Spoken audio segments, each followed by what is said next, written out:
So, ready na po yung Ramadan. So, ayan po. Ayan po, ready na po ang Ramadan namin. Ready na.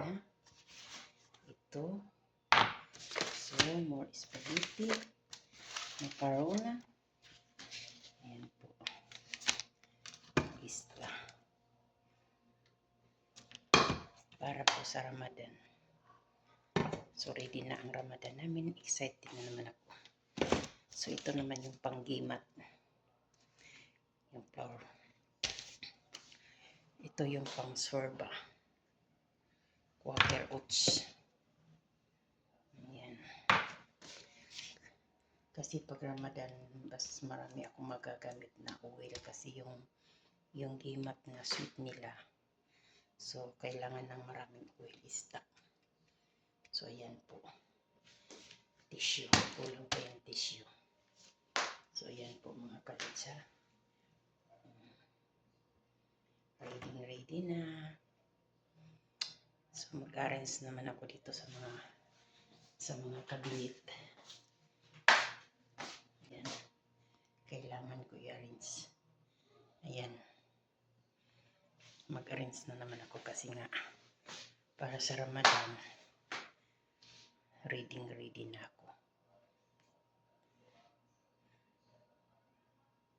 So, magtatapon daw ako ng mga gamit. Yung mga kaldero na ayaw na ng amo ko. Tatapon niya. So, kukunin ko kasi magagamit pa yan sa Pilipinas. Diba? Ready! Ramadan! Ramadan is life naman tayo nito. Yan, kulang pa yan mga kaluds. Kasi kailangan marami pang bilhin. Siguro bukas. Ano? Spaghetti. Spaghetti, ayan mga kaluds. Diba? Ready na po ako. Ito kailangan ko lagi ito. Lalo na itong flour. Kailangan ko lagi ito araw-araw. Isang buwan. Hindi kami magkakahiwalay ng flour. Ito ayaw ko nito kasi pag linuto mo malaki.